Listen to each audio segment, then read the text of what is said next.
What in the world is happening with West Seattle real estate? Well, let's check it out. All right, interesting couple of things about West Seattle real estate. I don't know if you've been following this for a while, but we've been thinking, well, maybe between the bridge and COVID, we'd see a dip in prices in West Seattle.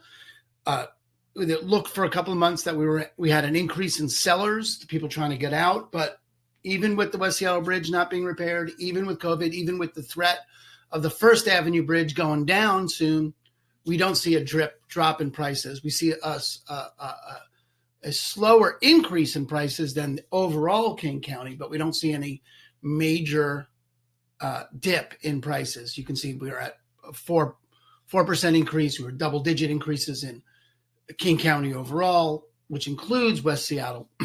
But you can see West Seattle is a lower slope, more level, slower increase in prices. When you look at the supply and demand graph. It's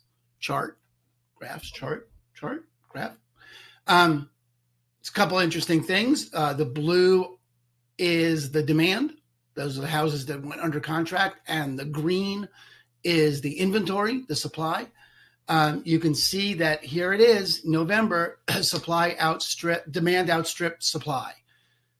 Not unusual for November. Same thing in November here in 2019 and same thing here in 2018, although to a lesser extent. It's normal for demand to outstrip supply in November, just less people list their houses. And predictably, there'll be a further drop in December, which is if you're looking to sell, I'd get that house on the market sooner rather than later. Why? Because when you get to the beginning of the year, more people are on the market to sell. But you don't, and so it's a little faster in December.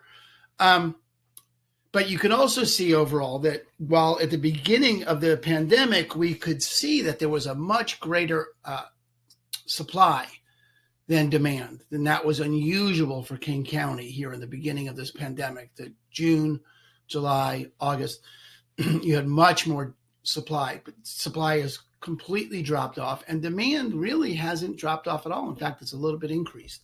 So if you're looking to buy in West Seattle, you're going to not have a lot to choose from until the beginning of the year. If you're looking to sell, it's a good time to get on the market. It's not going to be a lot of demand, not a lot of supply, and you'll definitely pick up a buyer fairly easily. If you have questions, though, because no one buys in West Seattle, they buy in Alki or Admiral or Gatewood or one of the neighborhoods on a specific house on a block, and everyone is different. So if you have questions, let me know. You can comment below. You can email me back. You can call me. You can text me, message me, whatever works. Share this with your friends. Subscribe to our YouTube channel. Let me know what I can do for you. Thanks, Aaron Hendon with Christine & Company over at eXp Realty. Talk to you next month.